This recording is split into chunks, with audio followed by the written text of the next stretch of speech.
it makes you, look forward to coming out on the field and fighting for not only the teammates around you, but for the people in the stadium, because, they appreciate the hard work and effort that goes on the field. Welcome to a brand new edition of the City Voice podcast. And as ever, I have an extremely special guest who has just created an extremely special moment for the club. It is none other than Chris Durkin. Chris, welcome to the City Voice podcast. Thank you for having me. We will get into the magnificence of the weekend a little bit later on. But firstly, I wanted to find out how you're doing. How you feeling right now? Yeah, good. Really excited to be here. I've watched previous interviews in the past and they've been great. So on an individual note, doing really good. Fantastic. Well, I'm really looking forward to getting into this. It's been a pleasure watching you play so far this season, but we do need to get to the important things. First, it's the quick hits questions. What is your favorite possession in the world and why? I think my wedding ring, it means a lot. My marriage and what me and my wife have gone through. So my wedding ring means a lot to me. Fantastic answer. Who do you normally sit next to on the team coach? Or is it too early for that sort of question? No, it's Indy. Indy is such a funny guy. If you want just to be entertained and feel energy, he's the guy to be next to. Do you guys have previous from the US teams? Yeah, from the national team through the U17s. We go way back, and he's a great guy. Fantastic. What is your favorite Belgian food? I like the chocolate. The Belgian chocolate is amazing. I'm a big chocoholic, I guess, as you say, but I really love their chocolate. Did you switch over to being a mayonnaise fan when you were out there? Not with the fries. Not with the fries? Yeah, no mayo, only ketchup. Fantastic. What's the best piece of advice you've ever been given? Attitudes are contagious, is yours worth catching. My dad saw that on some person's business card one day, and it always stuck with him. And, I think a lot has to do with your attitude. And if you approach life with a good attitude, other people will catch that. That's a great piece of advice. What's the number one song on your playlist right now? It's more so an artist, Dermot Kennedy. I love all of his music. He's an Irish singer. Me and my wife got to go see him perform live in DC, and it was amazing. Fantastic. What is your favorite place to go on vacation? Probably New York City. Again, me and my wife, we love going there. It's just the energy, the food, the shopping. We love going there for 2 or 3 days at a time. Do you have a secret skill that nobody knows about? Probably that I like to cook a lot. I'm decent at cooking, and kind of get into the coffee scene as well, making coffee and getting really interested in that. But no real unique skills, I guess.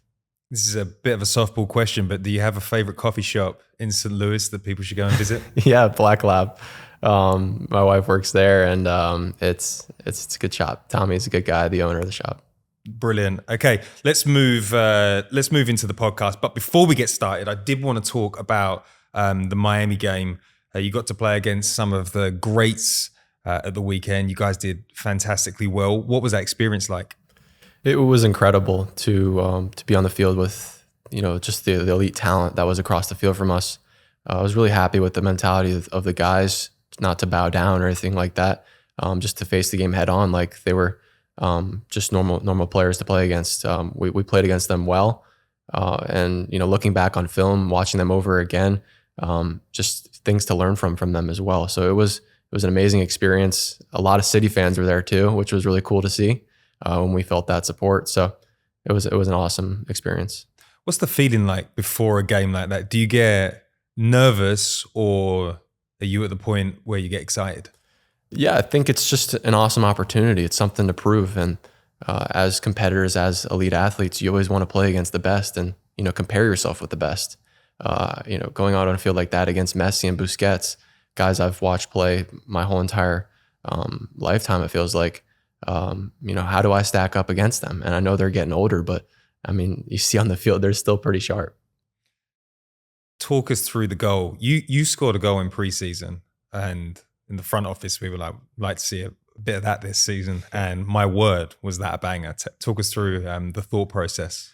Yeah, Sully puts in a cross, and I think the important thing was my first touch and settling it down, and then just believing myself to have a strike at the top of the box.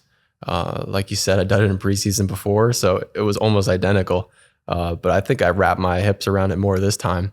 And going into a game like that with the guys on the other team, any type of goal would have been great, but to score a goal like that was pretty special. And having my family in the crowd too. You had awesome. Your family in the crowd. Yeah. That's fantastic. When you struck the ball, did you know? Yeah, I looked down at the ball and then I looked up and it was in the net already. I felt like I hit it pretty pure, and it didn't have a lot of movement to it. Do you think that result against a team of that quality away from home could act as a bit of a catalyst for the season? Yeah, I think it's a great opportunity for us to prove that it wasn't just a one-off. We spoke about it after the game. Is this just one game, or is this the start of something new? A start of something where you see the energy, you see the commitment from the guys tracking back, defending. And then we always talk about the complete 90 minutes. And, we were sharp for 85, 87 minutes of that game. And just those complete moments. So I think we have the tools, we have the players. It's just about putting it all together. Brilliant. Okay. Before we get into more of the St. Louis stuff, the people of St. Louis, they love to hear the backstory, and I'd like to get into that. So you were born in Virginia. Can you tell us a little bit about where you grew up? Yeah, I grew up in Glen Allen, Virginia, around 15 minutes outside of Richmond, Virginia. A suburb area. Really chill life. Great parents. Awesome brother. A lot of support just from the whole family. Really loved where I grew up. A good school. And a lot of soccer around the area. It's a real team or an area that loves soccer, with the Richmond Kickers being close by as well. So really, really special childhood for me. Were you straight into soccer and that was like tunnel vision, or were there a few sports that you were dabbling in? Yeah, my dad, put a ball on my feet at 3 years old, kicking it in the kitchen as a young kid. And, he loved soccer growing up. He played D1 at Oneonta in New York. My mom was a ballerina dancer. But yeah, soccer was a part of me at a young age. I played one season of flag football. And that was enough of that. Couldn't really catch the ball very well. It was more so with my feet. Did you have football on the TV? Yeah, we had football on the telly. We had, just training always, whether it was organized or just with me and my dad, or me, my dad, and a group of teammates outside of organized training. We were always playing soccer. Who were your soccer idols, like either locally or just on the big stage? Who did you look up to? I looked up to, I was a big Manchester United fan. So I had the, Theater of Dreams poster up on my wall at home in my room. I was a big fan of Wayne Rooney, just the way he carried himself, that chip on his shoulder. And then also David Beckham's swagger, just his charisma and his look on and off the field. I really liked both of those guys. And who would be a player nowadays that you sort of model your game on? Yeah, I think a guy like Declan Rice. I think he's a really complete midfielder, solid defensively, and then joins in the attack and does really well in the attack as well. A fantastic player that I look at. Was there a point growing up where you were like, I'd like to do this professionally, or was it you always thought? Yeah, I think it's, I started out at the rec level and just kept climbing. And I found myself always continuing to climb and go from rec to academy to USL to signing. It was just a nice gradual process. And, playing up and playing against people older than me was always good. And just that drive from my dad to keep pushing me. He found a great balance of always pushing me to be my best. And I saw myself always continuing to get better. So it was a good process as a young kid, and I really enjoyed my progression to the professional level. Did having a dad that played a D1 level, did that help? Did he give you insights into experiences that he'd had that sort of fast tracked your path? Yeah, he was a guy that wore his heart on his sleeve, and you knew when he was happy, you knew when he was mad, and As a young kid, I always wanted to make him proud. And it really pushed me because he was a dad and he was also a coach. So he always drove me for high standards, being the best I could, always working hard. And those are things that I live by now today, and things that I would want to instill in my kids when I have kids. So it was he was a great role model for me and pushed me really hard. Tell me a little bit about your path through the American soccer system. Like two clubs stand out. It's the Richmond Kickers and DC United. There was a bit of back and forth between those clubs. Like, explain to the listeners like how that worked out for you. Yeah. So I was initially signed like an academy contract with the Kickers and played against Crystal Palace. And then my first ever game, they do like these. The Palace did the summer tour, and got like 15 minutes. And then the next year I played against Swansea with the Kickers, but this time I was on loan with DC. But yeah, Kickers holds a special place in my heart. They gave me the first opportunity to train with a professional team. It was almost like that grassroots version of the U.S. Professional system. You know, they'd been around for so long, a lot of history within the Kickers. And that was at a point in the USL where there was not a lot of younger guys playing. It was a lot of older guys. So I got to look at and, pull a lot from all those guys. And it really challenged me physically. So that was a fantastic opportunity. And then signing at 16 with DC United, again, not a lot of homegrown players signing at the time. So it was a different kind of scene than now it is where, a lot of younger guys are coming into the league and having success. So it was awesome to have a lot of the guys in the locker room that were, 25, 26, all the way into their 30s, putting their arm around my shoulder and showing me how it's done. I felt like I learned a lot from everybody within the DC United organization. Guys like Steve Birnbaum, Bobby Boswell, and the list goes on, that really helped me as a young pro. So the players in the dressing room put their arm around you. When you're a young man playing in USL, to the opposition team have a bit of a go? Like young upstart, do they put a little bit extra? Yeah, they do.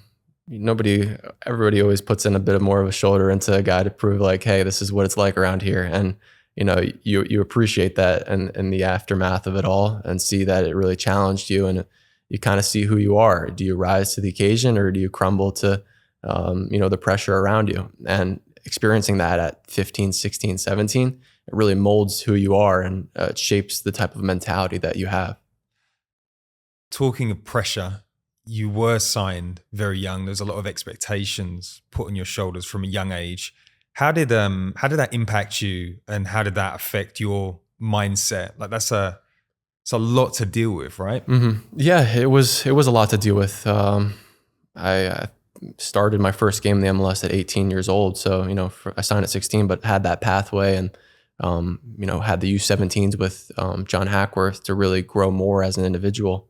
But, once you're thrown into there, it's less about development. It's more about performance. You can't afford a lot of mistakes at the highest level.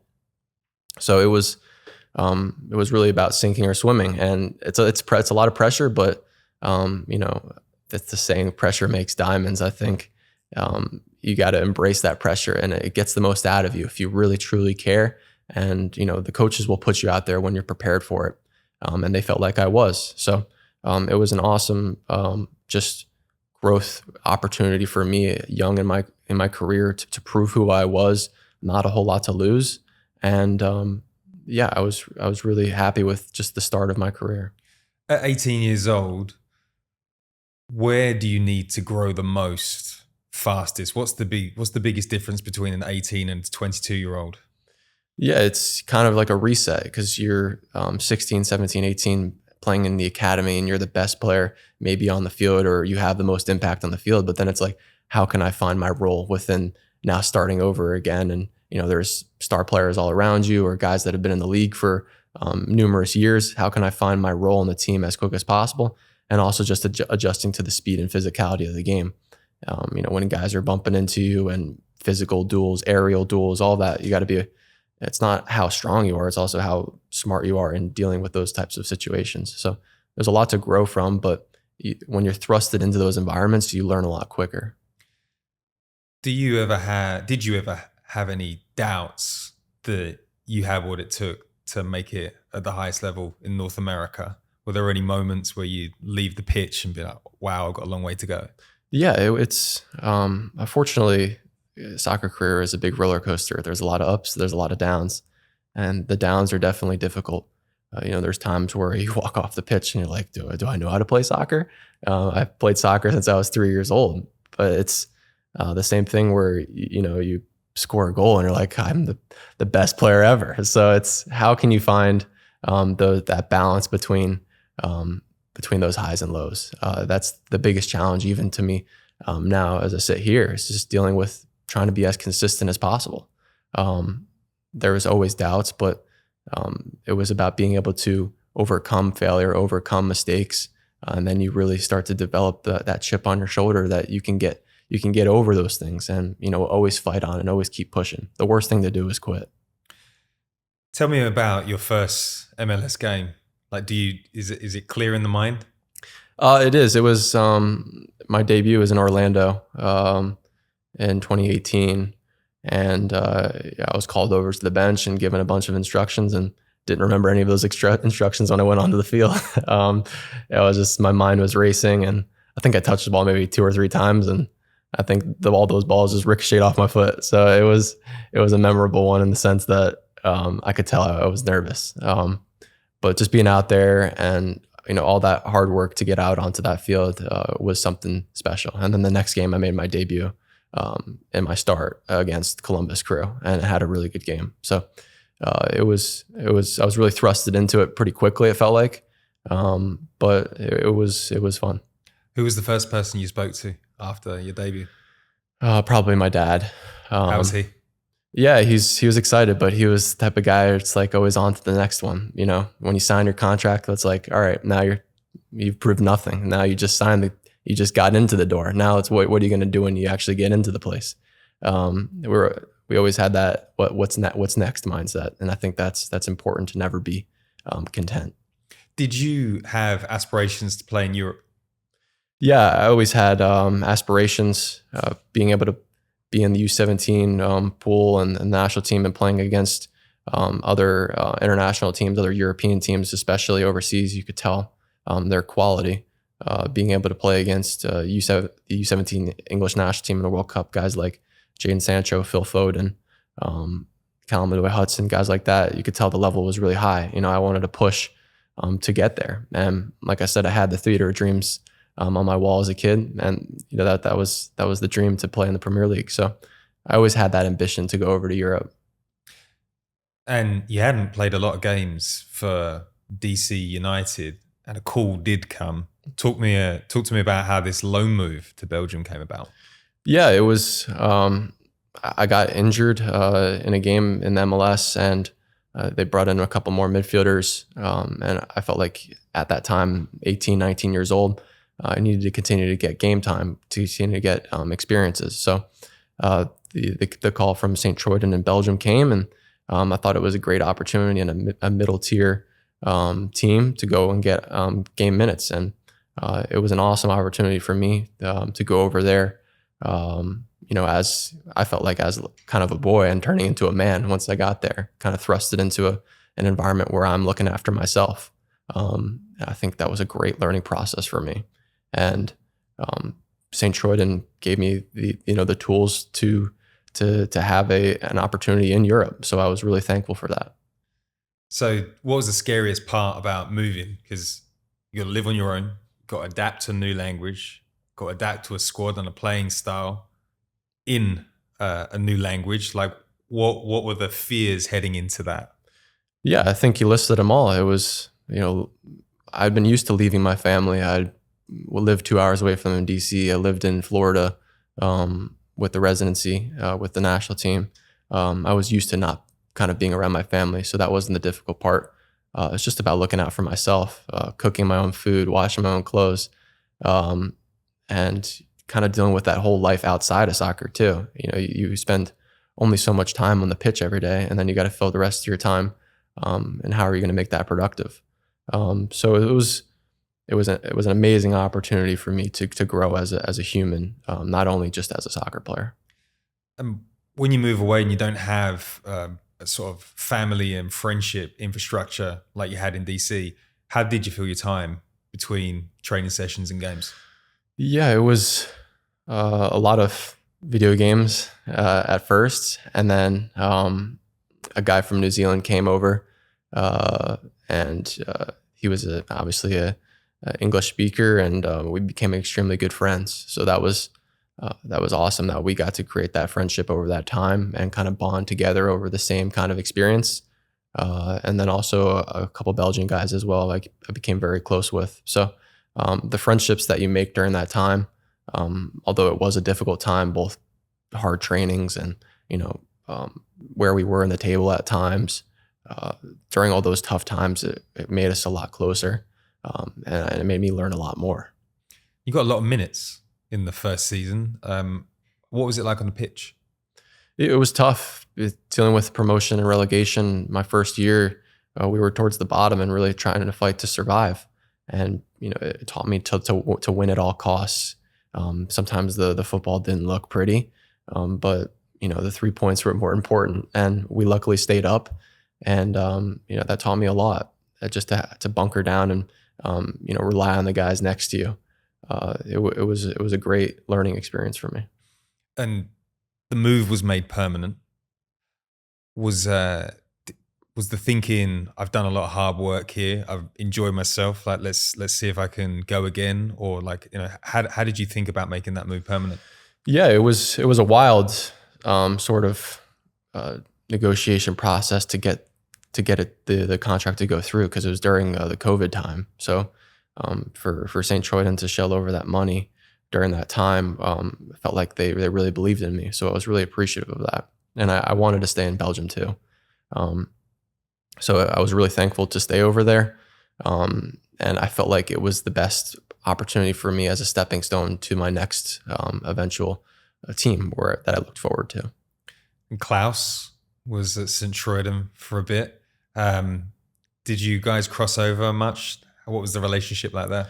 Yeah, as I said, it was a lot of hard trainings, a lot of double days, and that really gets to let your teammate quickly. So I learned to know Clouse quickly, and he's a great guy, jokester, and we have a lot of memories and talk about it to this day of tough times. But it's the toughest of times that make you the closest. So I'm grateful for all those experiences that we shared. Was he a bit of a secret agent when you were considering the move to St. Louis? Yeah, he was key in just figuring out the whole situation here. And, I've spoken about it in the past, but I was a big advocate for him to just go to the MLS. I thought it would be great for him. And, this opportunity that arose for him here. And I was glad that he took that opportunity too. You've said in past interviews the part of the Belgian move was one of the biggest parts was that you got to work on the mental side of the game. Like being in a foreign country during COVID must have been really difficult. But were there specifics about the mental side of your soccer game that improved during that time as well? Yeah, I touched on just the win at all costs mentality. What can I do just to win? It was definitely different speed of play there. I felt it was very end to end. Athletic players that were extremely technical, and also just there was a big disparity within just the teams there. They have a team like Club Brugge who pays millions of dollars to teams, plays in the Champions League, and you have a team like Sint-Truidense who's not in the Champions League and doesn't have as much money. So there was, how can you play against the giants within that kind of league and show no respect to those guys? So definitely learned a lot, and grateful for every minute over there. Was there a player that you played against in that league that you were like, that's a really talented player? Like, who's the best? Yeah, Shinji Kagawa was on our team in Sint-Truidense because we had a Japanese ownership, so it was cool to share the field with him. Also, players like Hans Van Aken is always rumored to go to Premier League teams. A very, very good player. Yeah, I think him. You were getting a lot of minutes, living the dream that a lot of US players want. What inspired the move back? Yeah, I think, as I said, it was how do I fill my time outside of soccer? And it was, to me, my family is very important to me. So being able to make a move when it made sense, with the MLS creating the under 22 initiative thing, it was kind of a pivotal year for me. I either come back that year and still am eligible for the under 22 initiative contract, or I'm not. So that year was pivotal to choose that year. And being able to know that there was interest from DC United to go back there, a new start, and coming in as I felt like it was the evolution of me leaving as a boy, coming back as a man, prove who I was again. And MLS is continuing to grow every year. So I know people are always trying to come into the MLS even now from Europe. So it was just an appealing move all around. And I think it was the right decision. Do you feel excited about where the MLS is heading with FIFA Club World Cup and the actual World Cup here in 2026? Yeah, I think it's growing at a extremely good pace. The level, just the ability for MLS teams to now sign, young players with a lot of potential, I think is key. I think a lot of players view it as a stepping stone now to, a top 5 league, which is extremely important. So I think, when you travel to all these stadiums, the atmospheres that are around the country now, I think it's something special that we're building here in the US and in Canada. So when did, you came back, you had a season back at DC United. When did you first hear rumblings that St. Louis City was interested? Yeah, well, I went to go visit my wife, who was playing in Germany. She signed with the team in Germany, and I was watching one of her games, got a phone call from my agent hearing that, there was interest. And this was a week before our wedding. So a lot was definitely on our plate at the time. And, that's how soccer is. You got to be light on your toes, be light and ready to move at times when you feel like an opportunity is there that you need to take. And luckily we enjoyed our wedding without having to talk too much about trades. But I think hearing that St. Louis was interested was really exciting for me, just seeing what they had done last year and the level of atmosphere around the club. I was really excited. And who was the first person that you spoke to from the club? And what did they tell you? It was Hack. And then I also spoke with Brad and Lutz as well. We had a meeting just over video to hear about their philosophy and the role that they thought that I would take within the club. And was really, really excited with what they had in mind. And it's come to fruition here as I speak now. It's been what they've said was what's happened. And I'm really, really excited and happy to be here and continually excited for the future. And did you pick St. Louis because they had a system that you thought you could thrive in, or did they sell you on a position that they wanted you to play in?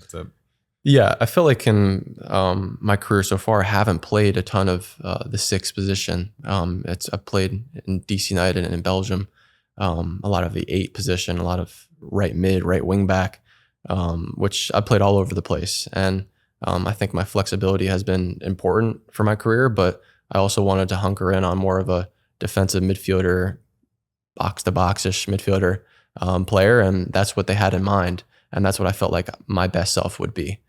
So, what the role that they offered, I thought fit my tendencies the best. There's been a lot of talk about the development of the fullback position over the years, but the number 6 has changed. You mentioned Declan Rice at the top of the show, like he's kind of a new age 6. You have Rodri at Manchester City. What do you see as the key components of being a good number 6? Yeah, I think 6 is about being the guy that's helping everybody else out. How can I put out fires all around the field? Covering ground, being reliable on the ball, tough in the tackle, and kind of being that fuel for the team, I think. And you look at guys like Rodri, Declan Rice. You see them on the ball a lot, or you see them always on the screen. They're always somehow involved in the game. And that's what I envision a 6 as. Do you think it helps that you've played in the other roles? Does it help you the way that you look at the pitch? Yeah, definitely. when you're playing outside back, really honing in on just 1v1s, the ability with that, attack, being a right mid, right winger, attacking tendencies, being creative. I feel like I can understand both lines better, from offense to defense, and it helps me relate to everybody else on the field more. So you came to St. Louis and you landed here. Like, what were your impressions of the city and their love for soccer? Yeah, it was. I actually did the drive for the 12 hours from DC to here, and I remember driving in and seeing the arch and smiling, and just as it said, as it's the gateway to the West, and it's just looking forward. I just thought, wow, this is such an amazing opportunity, a fresh start. Driving down the highway and immediately seeing the stadium and the practice fields. I was just so excited to be a part of it, and still am here today. I'm just feel so lucky to be a part of the club. The supporters are really noisy. They're proud of the noise that they bring and the color and the energy. Does that make a difference when choosing the club as a player? 100%. It's the field out there, and City Park is our office, and when our office space makes it a tougher job for the opponent, I think that's great. And we feel that energy.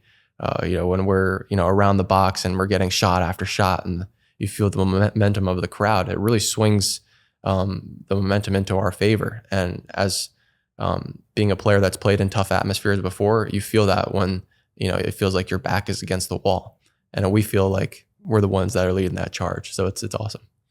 The fans were really excited about you joining the club. You kind of tick a lot of boxes: hardworking, aggressive, score bangers against Inter Miami.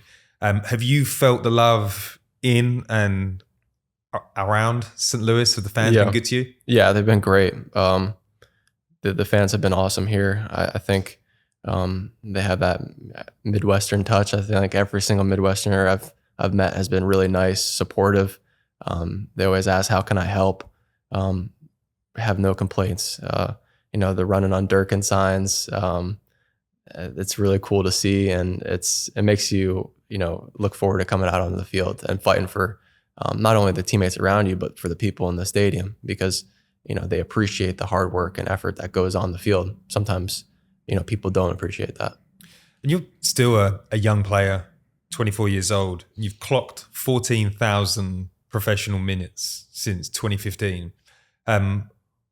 What experience do you think you're adding to the midfield?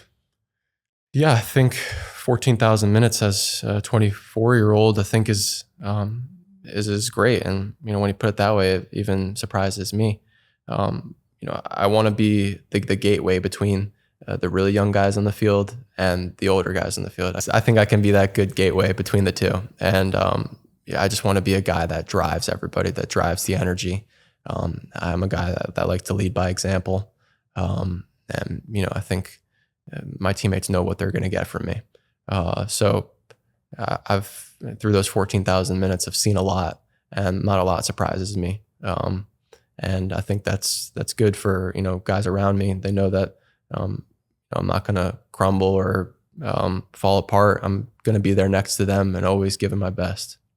It takes a lot of time to work out new partnerships on the pitch. You're coming into a Bradley Carnell system that's like very structured, and he has a lot of specifics.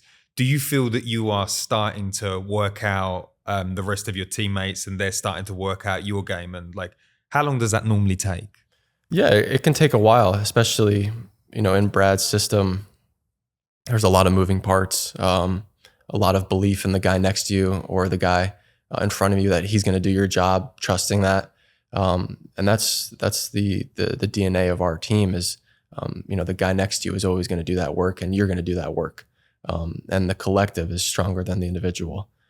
So I think it's about me believing that, I don't sometimes need to be doing three people's jobs. Sometimes focus on my job is the best I can do it. And I've played with Jabs, played with Ostrak, with Lowen, Kajima, a lot of different midfielders. So we've created a lot of connections, which is good. So early, it's a third of the way through the season now, but I think that's important as well.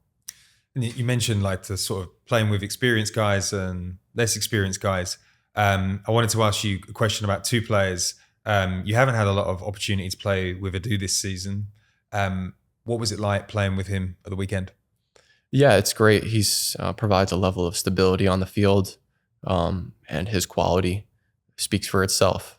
He can hit a ball from anywhere. His service is really good, and he's very strong on the ball.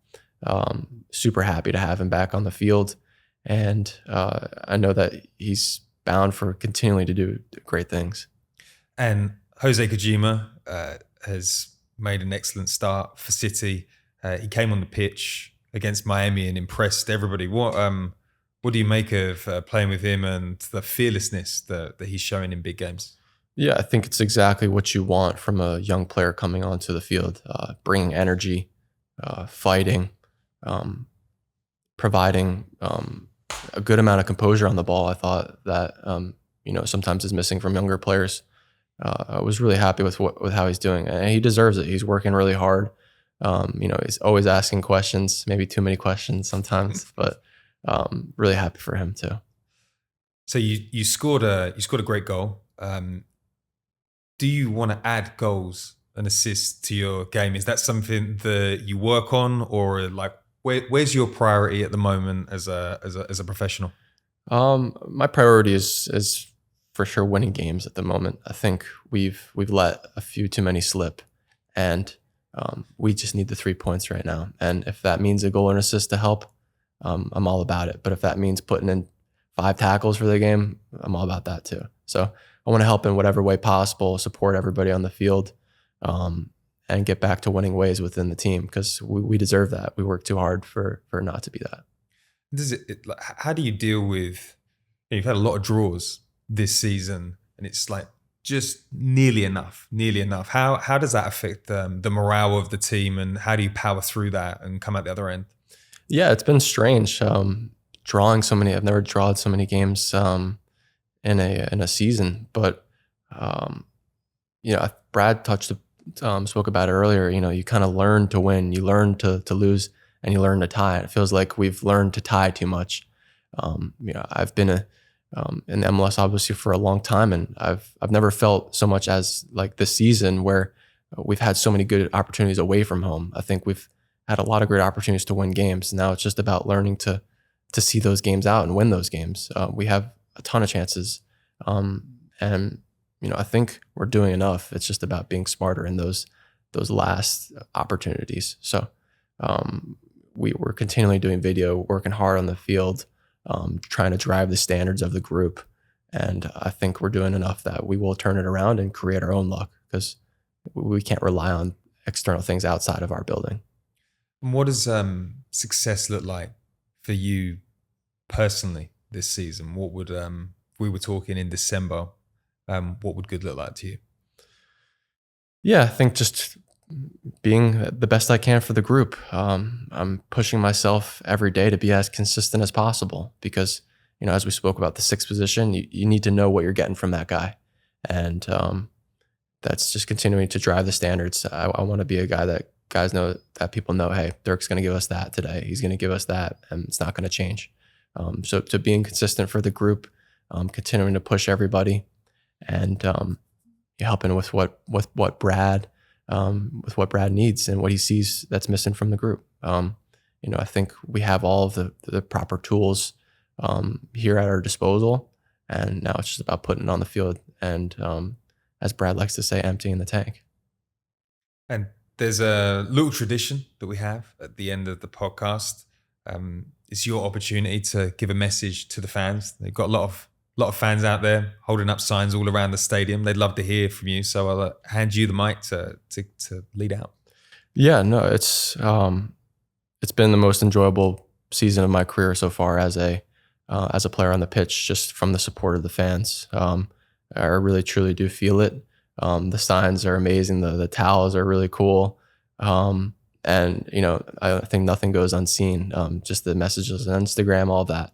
I really appreciate the support. And it's driving not only me, but I think the rest of the group to right the ship, to get us back into winning ways. So thank you guys for everything you do. you guys, when you fill the stadium, we feel that. And, you know, we're trying to do everything we can for you guys to get these wins back to back now. Fantastic. Well, City fans, that was Chris Durkin. That was a fantastic podcast. We really enjoyed you coming in after training. I know that you guys work really hard. And remember, if you're listening to this on iTunes or Spotify, leave a little 5-star review. Tell Chris how much of a good time you had listening to him, and maybe he'll come back on later on in the season. And on that note, we'll say ciao for now. Thanks a lot, Chris. Thank you.